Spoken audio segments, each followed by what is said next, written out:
வணக்கம். NDA versus India alliance கிடையாது. India alliance versus election commission. இதைத்தான் நேற்று நாடு முழுவதும் மக்கள் பார்த்தார்கள். தமிழ்நாடு மற்றும் வெஸ்ட் பெங்காலில் நடந்த தேர்தல். தமிழ்நாட்டில் 84% வாக்குப்பதிவு, வெஸ்ட் பெங்காலில் 92% வாக்குப்பதிவு. அப்போ யாருக்கு எதிராக இந்த அரசியல் கட்சிகள் போட்டியில் கலந்து கொண்டார்கள்? நிச்சயமாக பிஜேபிக்கு எதிராக கிடையாது. காரணம், பிஜேபி செய்யக்கூடிய வேலையை தேர்தல் ஆணையம் தான் செய்து வருகிறது. அப்போ இந்த தேர்தல் ஆணையத்திற்கான ஒரு மிகப்பெரிய பொலிட்டிக்கல் எக்ஸ்பெரிமெண்ட். இந்த பொலிட்டிக்கல் எக்ஸ்பெரிமெண்டை வைத்து பிஜேபி நாடு முழுவதும் ஒவ்வொரு மாநிலத்திலும் இதே போன்ற பிராக்டிஸை செய்ய பார்க்கிறது. வெஸ்ட் பெங்கால் அதற்கான ஒரு மிகப்பெரிய உதாரணமாக மாறி. தமிழ்நாடு மற்றும் வெஸ்ட் பெங்காலில் நடந்த தேர்தல், இதற்கு முன்னாடி நடந்த எஸ்ஐஆர், தமிழ்நாட்டில் 97 லட்சம் வாக்காளர்கள், வெஸ்ட் பெங்காலில் 91 லட்சம் வாக்காளர்கள். இதை தாண்டி ஒரு 61 லட்சம் வாக்காளர்கள். இந்த அனைத்துமே கூட்டி கழித்து பார்த்தீர்கள்னா கிட்டத்தட்ட 2.5 கோடி மக்களை நீக்கியுள்ளது தேர்தல் ஆணையம், ஓட்டு போட விடாம. அப்போ இந்த ஓட்டு போடாத நபர்கள் தான் இந்த 92%, 84% இந்த நம்பர் கேமுக்கான காரணமா கிடையாது. அதனால் இந்த வீடியோவை நீங்க கடைசி வரை பாருங்கள், உங்களுக்கு புரிய வரும் எந்த விதத்தில் தேர்தல் ஆணையம் வெஸ்ட் பெங்காலை குறிவைத்தது. வெஸ்ட் பெங்காலை மட்டுமல்ல, அதுக்கு அடுத்து வரக்கூடிய ஒவ்வொரு தேர்தலிலும் இதே பிராக்டிஸ் தான் நடக்க போகிறது. இந்த நாட்டு ஜனநாயகத்தை, இந்த நாட்டு மக்களுடைய அதிகாரத்தை எப்படி சிதைத்து விட்டார்கள் என்கிற விஷயத்தை மிக ஆழமாக நீங்க புரிந்து கொள்ள இருக்கிறீர்கள். நேற்று நடந்த முதல் சுற்று, வெஸ்ட் பெங்காலில் நடந்த முதல் சுற்று வாக்குப்பதிவில் 92% என்று கூறுகிறார். 152 சீட்டுகளில், இதே 152 சீட்டுகளில் போன முறை பாரதிய ஜனதா பார்ட்டி 59 இடங்களை பிடித்தது. டிஎம்சிக்கு கிடைத்தது 92%. இந்த கணக்கை நீங்க பார்த்தீர்கள்னா தேர்தல் ஆணையம் மிக தெளிவாக ஒரு விஷயத்தை எடுத்து வைக்கிறது. பாரதிய ஜனதா பார்ட்டியுடன் கை, மம்தா பானர்ஜியுடைய அடையாளத்தை கூட இங்க விடக்கூடாது. பாரதிய ஜனதா பார்ட்டி யாருக்கு எதிராக போட்டியில் கலந்து கொண்டது? 4 டெக்கேட்ஸ், அதாவது 40 வருடங்களாக எந்த வெஸ்ட் பெங்காலிற்குள் காலை பதிக்க வேண்டும் என்கிற ஒரு கற்பனையில் பாரதிய ஜனதா பார்ட்டி இருக்கிறதோ அதே கற்பனையை தான் அவர்கள் தமிழ்நாட்டிலும் வளர்த்திருக்கிறார். தமிழ்நாட்டு மக்களும் பிஜேபியை உள்ள வரவிடவில்லை, வெஸ்ட் பெங்கால் மக்களும் உள்ள வரவிடவில்லை. ஆனால் கூட அவர்களுடைய பொலிட்டிக்கல் எக்ஸ்பெரிமெண்ட் கடந்த 10 ஆண்டுகளில் வெஸ்ட் பெங்காலில் சக்சஸ் அடைந்திருக்கிறது. ஷியாமா பிரசாத் முகர்ஜியுடைய மண், இந்த மண்ணை கைப்பற்றுவதற்காக பிஜேபி இந்த வேலைகளை பார்க்கிறதா? கிடையாது. பிஜேபிக்கு ஒரு லிட்மஸ் டெஸ்டாக இருக்கிறது. அதாவது நாங்க ஒரு நேஷனல் பார்ட்டி, தமிழ்நாட்டில இருந்து காஷ்மீர் வரை, மகாராஷ்டிராவிலிருந்து பெங்கால் வரை, ஒட்டுமொத்த இந்தியாவிலேயே இன்னைக்கு பிஜேபி தான் மக்கள் நேசிக்கிறார்கள், பிஜேபி தான் வர வேண்டும் என்கிற கனவுகளை காண்கிறார்கள். இதை மக்களுக்கு புரிய வைப்பதற்கான ஏராளமான முயற்சிகள் எடுத்தால் கூட, சட்டா பாஜார் உட்பட, சந்தை உட்பட இதே விஷயத்தை தான் எடுத்து வைக்கிறது. வெஸ்ட் பெங்கால் தேர்தலில் பாரதிய ஜனதா பார்ட்டி வெற்றி பெறும் என்கிற அந்த பந்தயங்கள் பெட் 58% வரை பிஜேபி மீது கட்டி வருகிறார். இந்த முறை நிச்சயமாக மம்தா பானர்ஜியுடைய அரசாங்கம் வெஸ்ட் பெங்கால்ல வரப்போகுது. அப்படி தப்பி தவறி வந்துவிட்டால் that means it is a big failure of Gnanesh Kumar. ஏன்னா ஞானேஷ் குமாருக்கு ஒரு மிகப்பெரிய டாஸ்கை கொடுத்தார். இந்த டாஸ்க் எப்படியாவது இந்த முறை பிஜேபி தான் வெஸ்ட் பெங்காலில் ஆட்சியை பிடிக்க வேண்டும். அதற்காக ஞானேஷ் குமாரின் டீம் என்னெல்லாம் செய்தார்கள் என்று நீங்க இதற்கு மேல் கேளுங்கள். அதற்கு முன்பு ஒரு சிறிய கோரிக்கை, உங்களுடைய சேனலை தொடர்ந்து முடக்கக்கூடிய வேலையை பார்த்து வருகிறார்கள். இதிலிருந்து மீட்டெடுப்பதற்காக உங்களுடைய உதவி தேவைப்படுகிறது. நீங்க செய்ய வேண்டிய ஒரு சில சாதாரணமான விஷயங்கள்: லைக், ஷேர், சப்ஸ்கிரைப் பட்டனை தட்டி இந்த வீடியோவை பகிருங்கள். உங்களுடைய கேள்விகளை, கருத்துக்களை கீழே கமெண்ட் பாக்ஸில் எழுதுங்கள்.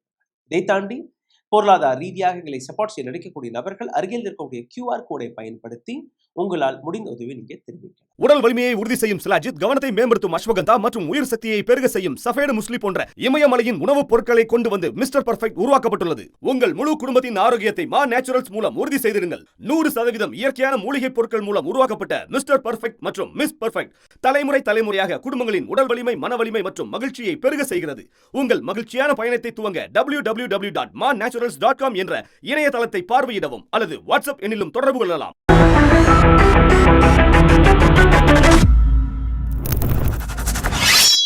வெஸ்ட் பெங்கால் தேர்தலில் 27 லட்சம் வாக்காளர்களை நீக்கியது SIR என்கிற பெயர்ல தேர்தல்.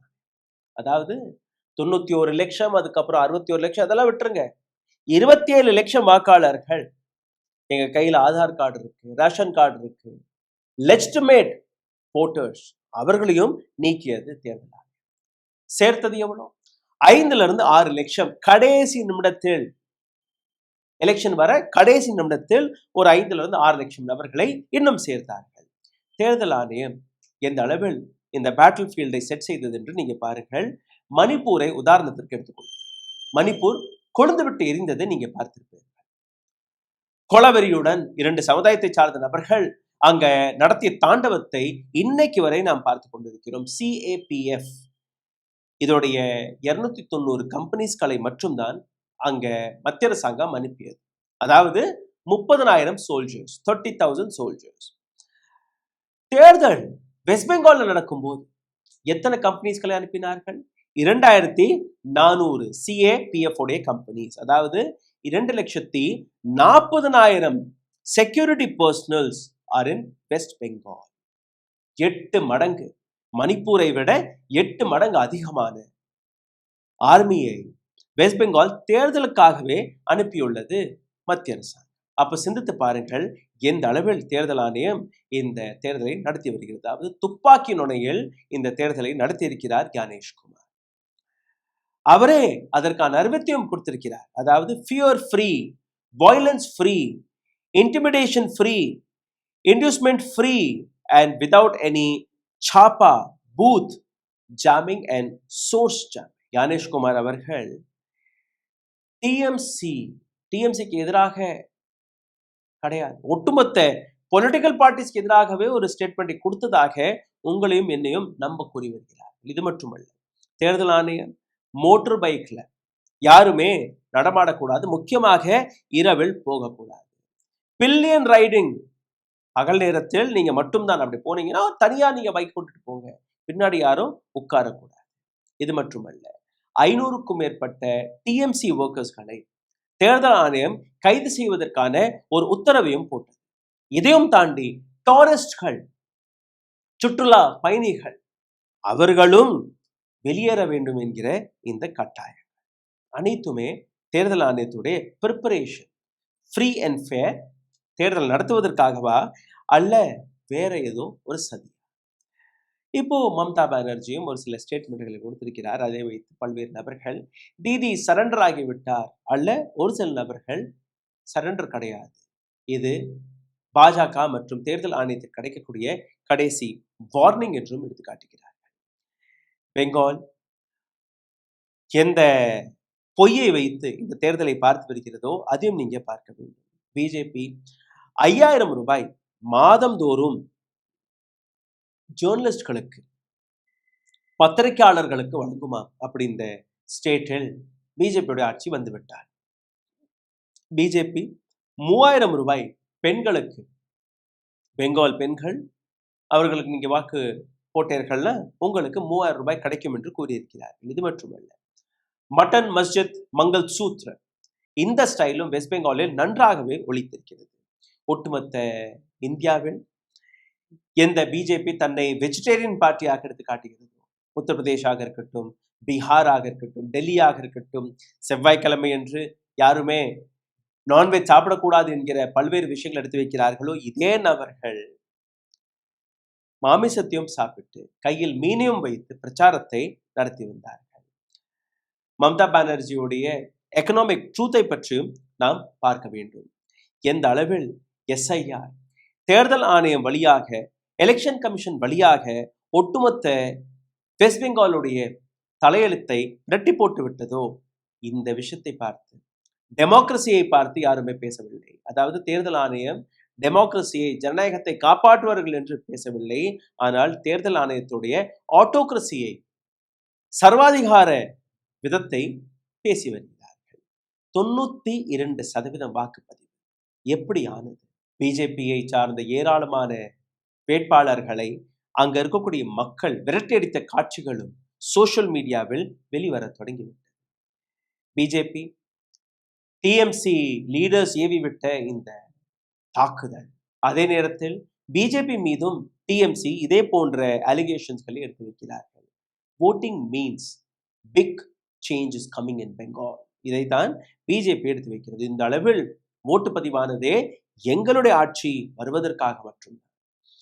voting எதற்காக நடக்கிறது என்று உங்களுக்கு தெரியுது? வெஸ்ட் பெங்கால் இருக்கக்கூடிய மக்கள் 91 லட்சம் மக்களை நீக்கியிருக்கிறார்கள். தமிழ்நாட்டில் கிட்டத்தட்ட 97 லட்சம் மக்களுடைய பெயர் நீக்கப்பட்டது. அப்போ ஒரு ஃபியர் ஃபேக்டர் முக்கியமாக பல்வேறு நபர்கள் மனதில் பதிந்து விட்டது. இந்த முறை ஓட்டு போடவில்லை என்றால் தன்னுடைய சிட்டிசன்ஷிப்பையே ப்ரூவ் செய்ய முடியாமல் போய்விடும். அந்த பயத்திலும் பல்வேறு நபர்கள் ஓட்டு போட்டிருக்கிறார்கள். இரண்டாவது, எந்த ஸ்டேட்டில் இப்போ போன முறை நீங்க பார்த்தீர்கள்னா கிட்டத்தட்ட ஒரு 6.5 கோடி மக்கள் தமிழ்நாட்டில் இருந்தார்கள். இப்போ 1 கோடி மக்களை நீக்கிவிட்டு இப்ப 5.5 கோடி மக்கள் தான் இங்க ஓட்டு போட்டிருக்கிறார்கள். அதுல இருந்து நீங்க நம்பரை பார்த்தீர்கள்னா இது 84% மாறுகிறது. அதே போன்றுதான் வெஸ்ட் பெங்கால். ஆனால் இந்த இடத்துல தேர்தல் ஆணையம் என்ன செய்கிறது? எந்த விதமான ஆர்டர்ஸ்களை தேர்தல் ஆணையம் இஷ்யூ செய்திருக்கிறது? எந்த விதமான புதிய டாக்டிக்ஸ்களை தேர்தல் ஆணையம் கையில் எடுத்திருக்கிறது? ஒட்டுமொத்த தேர்தல் ஆணையம் யாருக்கு எதிராக வேலை பார்க்கிறது? நீங்க பார்த்தீர்களா? 2.4 lakh 2,40,000 சிஏபிஎஃப் பர்சனல்ஸ் எதற்காக வெஸ்ட் பெங்காலில் டெப்யூட் செய்யப்பட்டார்கள். 100 நபர்களுக்கு மேல ஒரு சிஏபிஎஃப் ராணுவ வீரர் டெப்யூட் செய்யப்பட்டிருக்கிறார். அதற்கு மேல போலீஸும் இருக்கிறது. வெஸ்ட் பெங்காலுடைய போலீஸையும் அங்க வைத்திருக்கிறார்கள். கபில் சிப்பல் அவர்கள் இதை பற்றி என்ன பேசியிருக்கிறார்? நீங்களே கேட்டுவிடுங்க. तो ऐसा लग रहा है कि भाजपा चुनाव नहीं लड़ रही, चुनाव सीईसी और सीएपीएफ लड़ रही है ममता को हराने के लिए. He clearly says it appears that BJP is not contesting the election, but CEE and CAPF is contesting election to defeat Mamata. Mamata பானர்ஜியை தோற்கடிப்பதற்காக தேர்தல் ஆணையம் மற்றும் சிஏபிஎஃப் தான் இந்த தேர்தலை நடத்தி வருகிறார்கள், போட்டியாளர்களாக களத்தில் இறங்கியிருக்கிறார்கள் என்கிற விஷயம். கபில் சிப்பல் அவர்கள் அன்கான்ஸ்டிடியூஷனல் அலைன்ஸை பற்றி பேசியிருக்கிறார் டிஎம்சிக்கு எதிராக. பிஜேபி 38% ஓட் ஷேருடன் 2021 ஆண்டு 77 சீட்டுகளை வெஸ்ட் பெங்காலில் பிடித்தது. டிஎம்சி 213 சீட்டுகள் 48% ஓட் ஷேருடன் அவர்கள் கிடைத்தது. ஆனால் இந்த இடத்துல நீங்க பார்த்தீர்கள்னா 35 சீட்டுகளில் பிஜேபி வெறும் 500 ஓட்டு வித்தியாசத்தில் தோல்வியடைந்தது. அதே போன்று 85 சீட்டுகளில் பிஜேபி 15% ஓட் வித்தியாசத்தில் தோல்வியடைந்தது. அதாவது பிஜேபி இந்த முறை எடுத்து வைத்த விஷயம், இந்த ஆப்பர்ச்சுனிட்டி அவர்கள் கைப்பற்ற வேண்டும். 5% அல்ல 15% இருக்கக்கூடிய அந்த மார்ஜின் ஓட்ஸ்களை பிஜேபி தன் பக்கம் திருப்பி விடலாம் என்கிற ஒரு திட்டத்தை தீட்டியிருக்கிறார்கள். ஒரு சாணக்கிய நீதியாக நீங்க பார்க்கலாம். எஸ்ஐஆர் வழியாக 27 லட்சம் வாக்காளர்களை நேரடியாக தேர்தல் ஆணையம் நீக்கியது வெஸ்ட் பெங்கால். இது ஒரு பொலிட்டிக்கல் ஸ்ட்ராட்டஜியா அல்ல பொலிட்டிக்கல் சதியா என்று நீங்க புரிந்து கொள்ள வேண்டும். காரணம் 138 நபர்கள் மற்றும் தான் ட்ரிபுனலுக்கு முன்பு போய் 27 லட்சம் நபர்கள் 138 நபர்கள் மற்றும் தான் ட்ரிபுனல் வழியாக ஆஜர் செய்யப்பட்டார்கள். அந்த 138 நபர்கள்ல இருந்து 136 நபர்கள் மீண்டும் ஒரு முறை இந்த வாக்குப்பட்டியலில் சேர்க்கப்பட்டார்கள். இந்த கணக்குப்படி நீங்க பார்த்தீர்கள்னா அப்படி இந்த 27 லட்சம் வாக்காளர்களுடைய அப்ளிகேஷன் அக்செப்ட் செய்யப்பட்டிருந்தால் 25 லட்சம் வாக்காளர்கள் மீண்டும் ஒரு முறை இந்த மாநிலத்தில் வாக்கு போட்டிருப்பார்கள். ஆனால் அவர்களை வாக்கு போடவில்லை. அங்க இருக்கக்கூடிய மக்கள் ஹியூமிலியேட் ஆகிறார்கள். காரணம், அவர்களை பார்த்து பல்வேறு நபர்கள் நீங்க பங்களாதேஷ் என்று கூறுகிறார்கள், அதனால்தான் நீங்க ஓட்டு போட முடியவில்லை. இந்த அனைத்து வேடிக்கையுமே சுப்ரீம் கோர்ட் பார்த்திருக்கிறது. ஆனால் சுப்ரீம் கோர்ட் எந்த விதத்திலுமே எந்த விதமான ஆக்ஷனும் எடுக்கவில்லை. இதே போன்றுதான் இந்திரா காந்தி எமர்ஜென்சியும் போது சுப்ரீம் கோர்ட் அரசாங்கத்திற்கு அடிமையாக வேலை பார்த்தது. இன்னைக்கும் அதே வேலை தான் நடந்து கொண்டிருக்கிறது. இது மட்டுமல்ல, தேர்தல் ஆணையம் எடுத்து வைத்த இன்னொரு சில விஷயங்கள், மாலை 6 மணியிலிருந்து அடுத்த நாள் காலை 6 மணி வரை no motor bike rally shall be allowed. எந்த விதமான மோட்டர் பைக் ரேலியும் நடக்கக்கூடாது. No motor bike riding from 6 PM to 6 AM. யாருமே பைக்கில் கூட போகக்கூடாது. மம்தா பானர்ஜி என்று கூறுகிறது. இந்த எமர்ஜென்சி எப்படிதான் நீங்க பார்ப்பீர்கள்? மக்கள் பைக்ல போக முடியலைன்னா அப்புறம் எப்படி போவார்கள்? CAPF பர்சனல்ஸ் பைக் ரைடர்ஸ்களை நீக்குகிறார்கள், அடுத்து பேன் செய்கிறார்கள். ஆனால் கார்ல நீங்க போகலாமா வரலாமா, அதுல பிரச்சனை கிடையாது. Ganesh Kumarji has to make this clear how it is justified. இது மட்டுமல்ல, one political party exposes another political party with a video. நேரடியாக TMC பல்வேறு ஆதாரங்களை, தேர்தல் ஆணையம் மற்றும் பிஜேபியுடைய பல்வேறு விஷயங்களை எடுத்து வைக்கிறார்கள். TMC தேர்தல் ஆணையத்தை பற்றி வெளிவிட்ட ஒரு வீடியோவை நீங்க பார்த்தீர்கள்னா, எலெக்ஷன் கமிஷன் இவர்களுக்கு அதை தாகம் செய்திருக்கிறார்கள். எந்த police officer election commission of west பெங்காலால் தேர்வு செய்யப்பட்டாரோ, appointed by election commission of India Bengal, அதே நபர் பிஜேபியின் கேண்டிடேட்டை சந்திப்பதற்காக சாகரிகா ஹோட்டல் ஏப்ரல் 20ஆம் தேதி சந்திக்க போயிருக்கிறார். அதாவது சிசிடிவி ஃபுட்டேஜ் உங்களுடைய டிவி ஸ்கிரீன்ல நீங்க பார்க்கிறீர்கள். எப்படி ஃப்ரீ அண்ட் ஃபேர் எலெக்ஷன் அல்ல, இது ஒரு ஜும்லா மட்டும்தான். ஃப்ரீ அண்ட் ஃபேர் பேர்ல 800க்கும் மேற்பட்ட நபர்களை கைது செய்வதற்காக தேர்தல் ஆணையம் ஒரு ஆணை விட்டது. இந்த 800 பேர் யார்? அனைத்து நபர்களுமே டிஎம்சியை சார்ந்த நபர்கள். இதில் ஒரு சிட்டிங் எம்எல்ஏ உட்பட.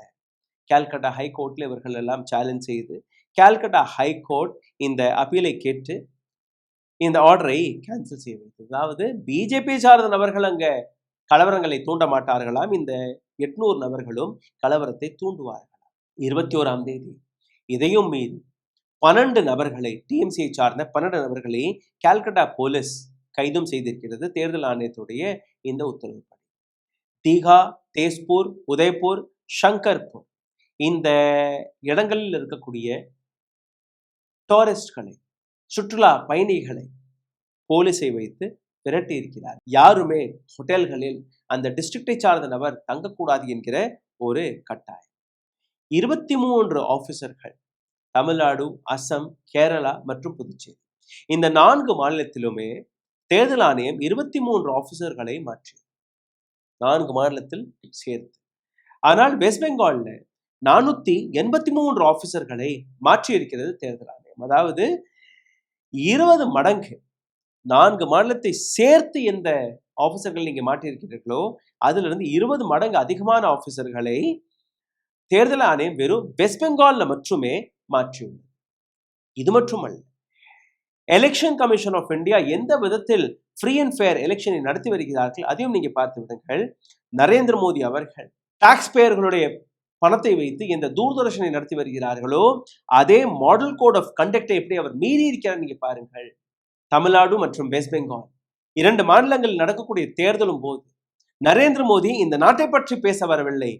அவர் நேரடியாக காங்கிரஸ் காங்கிரஸ் காங்கிரஸ், டிஎம்சி, டிஎம்கே இப்படி கட்சிகளுடைய பெயரை கூவி கூவி தன்னுடைய தேர்தல் பிரச்சாரத்தை செய்தார். ஆனால் தேர்தல் ஆணையத்திற்கு இது எல்லாமே தெரியும். தேர்தல் ஆணையம் கண்மூடி வேடிக்கை மட்டுமே பார்த்து வந்தது. மம்தா பானர்ஜி இந்த முறை வெஸ்ட் பெங்காலில் வெற்றி பெற்று விட்டால் தேர்தல் ஆணையம் அவர்களுடைய சதி வேலைகள் ஃபெயில் ஆகிவிட்டது என்றுதான் நாம் நம்ப முடியும். இதற்கு மேலும் வெஸ்ட் பெங்காலில் மம்தா பானர்ஜியால் வெற்றி பெற முடியும்.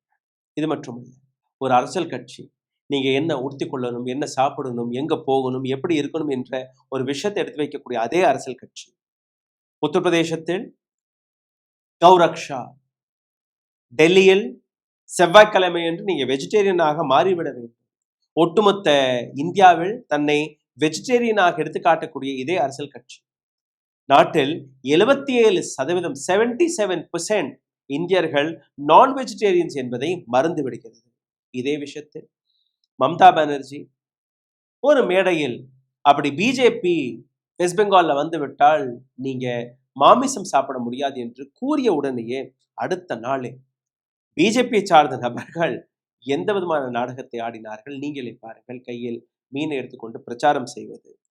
இந்த அனுராக் தாக்கூர் நீங்க பாத்தீங்கன்னா கழுத்துல காவி துண்டு, நெற்றியில பொட்டு, செவ்வாய்க்கிழமை என்று கூட பாராமல் மாமிச விருந்தை சாப்பிடக்கூடிய அந்த காட்சி. அசாமின் சீஃப் மினிஸ்டர் ஹேமந்த பிஸ்வ சர்மா மம்தா பானர்ஜிக்கு சேலஞ்சை கொடுக்கிறார். நீங்க வாங்க எங்களோட வீட்டுக்கு, 2 பேருமே மாமிசத்தை சாப்பிடலாம். நீங்க எவ்வளவு சாப்பிடுறீங்களோ அதை விட 1 கிலோ அதிகமான மாமிசத்தை நான் சாப்பிடுவேன். அதாவது இந்த இடத்துல ஐடியாலஜி எல்லாம் நீங்க விட்டுருங்க, சீட்டு தான் தேவை, நம்பர்ஸ் தான் தேவை, அதற்காக எங்க என்ன வேணாலும் செய்வோம். நார்த் ஈஸ்ட் மேகாலயாவை சார்ந்த பிஜேபி லீடர்ஸ் அவர்கள் ஏற்கனவே இந்த பிரச்சாரத்தை செய்து விட்டார்கள். நாங்க பெஸ்ட் ஆஃப் பீஃபை உங்களுக்கு வழங்குவோம். கேரளாவில் பெஸ்ட் பீஃபை இம்போர்ட் செய்வதற்கான ஒரு பிரச்சாரமும் பிஜேபி சார்ந்தவர்கள் எடுத்து வைத்தார்கள். அதாவது உத்தரப்பிரதேசத்தில் வேற பிஜேபி, நார்த் ஈஸ்ட்ல கேரளாவில் கோவாவில் இது ஒரு வேற பிஜேபி. இந்த இடத்தில் எந்த விஷயத்தை வைத்து இவர்கள் களத்தில் இறங்கினார்கள்? இன்ஃபிளரேட்டர், வந்தேரிகள். அதாவது ஒரு மாநிலத்தோட எக்கனாமியை பற்றியோ அங்க இருக்கக்கூடிய வேலை வாய்ப்பை பற்றியோ மற்ற விஷயங்களை பற்றியோ இந்த தேர்தல் நடக்கவில்லை. வந்தேரிகள் நாங்க வந்து விட்டோம் என்றால் வந்தேரிகளை நாங்க அகற்றுவோம். கடந்த 12 ஆண்டுகளாக பிஜேபியோட அரசாங்கம் தான் இந்தியாவில் இருக்கிறது. பிஜேபி கையில் தான் இந்த பார்டர் செக்யூரிட்டி ஃபோர்ஸும் இருக்கு. அப்போ பார்டர்களுடைய பாதுகாப்பு பிஜேபியின் முதல் கட்டாயம், முதல் கடமை. ஆனால் பிஜேபி என்ன செய்கிறது? கிரண் ரிஜிஜு அவர்கள் பார்லிமெண்டில் இந்த ஸ்டேட்மெண்ட்டை கொடுத்திருக்கிறார். அதாவது 2016ஆம் ஆண்டு யூனியன் மினிஸ்டர் கிரண் ரிஜிஜு கொடுத்த ஸ்டேட்மெண்ட், 2 கோடி பங்களாதேஷியர்கள் இந்தியாவில் இருக்கிறார்கள். பங்களாதேஷ் இந்தியாவுடைய பார்டர் ஒரு ஃப்ரீ பார்டர். இந்த இன்ஃபிலேட்டர்ஸ்களுடைய பிரச்சனை இன்னைக்கு நேற்று கிடையாது, வருடம் தோறும் நடந்து கொண்டு தான் இருக்கிறது. ஆனால் 2 கோடி பங்களாதேஷியர்கள் இந்தியாவில் இருப்பதாக கூறிய இதே பிஜேபி எத்தனை நபர்களை திருப்பி அனுப்பியது? 51 லட்சம் கிடையாது, 5100 கிடையாது, 51,000 கிடையாது, வெறும் 51 நபர்களை திருப்பி அனுப்பியிருக்கிறார்கள். யூபிஏ அரசாங்கத்தின் போது, காங்கிரஸ் அரசாங்கத்தின் போது 13,000, 10,000, 5,000 பங்களாதேஷியர்களை இந்த கணக்கில் தான் அவர்கள் அனுப்பினார்கள். யூபிஏ பங்களாதேஷியர்களை டிபோர்ட் செய்த கணக்கு 90,000, பிஜேபி வெறும் 51 நபர்கள். இதே நேரத்தில் நீங்க பார்த்தீர்கள்னா ஒட்டுமொத்தமாக பிஜேபி தன்னுடைய 3வது டேர்ம் முடியும் வரை அவர்கள் திருப்பி அனுப்பிய நபர்களுடைய எண்ணிக்கை வெறும் 3000 மட்டுமே. காரணம், இந்த இல்லீகல் இமிகிரேஷனை வைத்துதான் ஒட்டுமொத்த ராலிஸ்களை, ஒட்டுமொத்த பிரச்சாரத்தை அவர்கள் கையில் எடுத்திருக்கிறார்கள். அப்படி இவர்களை திருப்பி அனுப்பிவிட்டோம் என்றால் பிஜேபி கையில் எந்த விதமான எக்ஸ்கியூஸும் இருக்காது, பங்களாதேஷர்களுடைய இந்த பேரே இருக்காது. அதனால்தான் இவர்கள் பங்களாதேஷர்களை வைத்து அரசியல் செய்து கொண்டிருக்கிறார்கள். இதை தாண்டி ஃப்ரீபீஸை பற்றி நீங்க பார்த்தீர்கள்னா நரேந்திர மோடியின் அரசாங்கம் தொட்டதற்கெல்லாம் रेवड़ी कल्चर என்று அவர் எப்படி பேசுகிறார் நீங்களே கேட்டு. आजकल हमारे देश में मुफ्त की रेवड़ी बांटकर वोट बटोरने का कल्चर लाने की भरसक कोशिश हो रही है। ये रेवड़ी कल्चर देश के विकास के लिए बहुत घातक है। நரேந்திர மோடி அவர்களே, அப்படி இது रेवड़ी कल्चर என்றால் அமித்ஷா அவர்கள் கூறியது என்ன? He says, make our candidate win. On the first day of the month, women will get 3,000 rupees. எங்களுடைய கேண்டிடேட்டை மற்றும் நீங்க வெற்றி பெற வையுங்கள்.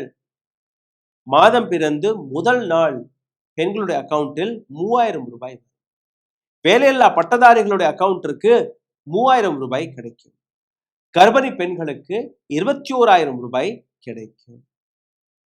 This is what BJP Amit Shah கொடுத்த ஸ்டேட்மெண்ட். இது மட்டுமல்ல, PM கிசான் சம்மான் நிதி இதை 6,000 ரூபாயிலிருந்து உயர்த்தி 9,000 ரூபாயாக நான் கொடுக்க போவதாக கூறியிருக்கிறார்கள். அப்போ மம்தா பானர்ஜி என்ன கொடுக்கிறது? மம்தா பானர்ஜியோட ரேவடி கல்ச்சர் என்ன? நீங்க இதெல்லாம் செய்கிறீர்கள். மம்தா பானர்ஜி 1500 ரூபாயிலிருந்து 1700 ரூபாயாக பெண்களுக்கு நாங்கள் உயர்த்தப் போகிறோம் என்று கூறியிருக்கிறார். 1500 ரூபாய் அன்எம்ப்ளாயீஸ்க்கு கொடுக்க போவதாக கூறியிருக்கிறார். ஃபார்மர்ஸ்களுக்கு 4000 அது 10,000 ரூபாய் வருஷத்திற்கு உயர்த்திவிடும் என்று கூறியிருக்கிறார். இந்த மேப்பை பாருங்க. நாட்டில் இருக்கக்கூடிய ஒவ்வொரு ஸ்டேட் மீது இருக்கக்கூடிய கடன், பஞ்சாப் 46.9%, அதுக்கு அடுத்தபடியாக வெஸ்ட் பெங்கால். அப்போ இங்க இருக்கக்கூடிய வருமானம் மிக அடிமட்டத்தில் இருக்கிறது. அப்ப எப்படி இந்த ஃப்ரீபீஸ் எல்லாம் நீங்க கொடுக்க போறீர்கள்? வெஸ்ட் பெங்காலுடைய வருமானத்திலிருந்து 60-70% பணம் பெரும் சம்பளம், பென்ஷன், கடனை கட்டுவதிலேயே செலவாகி விடுகிறது. அப்ப எப்படி இந்த வெல்ஃபேர் ஸ்கீம் எல்லாம் நீங்க கொடுக்க போறீர்கள் என்கிற அந்த கேள்வி. அதாவது இந்த தேர்தலை இவர்கள் தேர்தல் பிரச்சாரமாக எடுத்து வைக்கவில்லை, அங்க இருக்கக்கூடிய மக்களுடைய பிரச்சனைகளை அட்ரஸ் செய்யவில்லை. மீட், ஃபிஷ், ஜால்முரியை வைத்து, ஜும்லாபாசியை வைத்து நடத்தியுள்ளார்கள். வெஸ்ட் பெங்கால், தமிழ்நாடு மீண்டும் ஒரு முறை சிந்திக்க வேண்டிய தருணம் இருக்கிறது. எந்த விதமான அரசியலை, எந்த விதமான அரசாங்கத்தை நீங்க எதிர்பார்க்கிறீர்கள்? எந்த விதமான இந்தியாவை நீங்க எதிர்பார்க்கிறீர்கள்? வரக்கூடிய தேர்தல் ரிசல்ட் எப்படி வரும் என்று ஒரு ஐடியா உங்களுக்கு கிடைத்திருக்கும். தமிழ்நாட்டிலும் வெஸ்ட் பெங்கால். உங்களுடைய கேள்விகளை, கருத்துக்களை, சந்தேகங்களை தயவு செய்து கீழே கமெண்ட் பாக்ஸில் எழுதுங்கள். இந்த வீடியோவை பகிர்வதற்காக லைக், ஷேர், சப்ஸ்கிரைப் பட்டனை தட்ட மறக்காதீர்கள். நன்றி, வணக்கம். ஊடகம் கார்ப்பரேட் அரசியல்வாதிகளின் கைப்பாவையாக, அடிமைகளாக இருந்தது போதும். இனி சாட்டை எடுத்து சுழற்றும் நேரம் வந்துவிட்டது. ஊடகம் பொதுமக்களாகிய உங்களுக்காக, உங்களாலேயே இயக்கப்பட வேண்டும். ஊடக சுதந்திரத்திற்காக உங்களின் பங்களிப்பை இன்றே அளித்திடுங்கள்.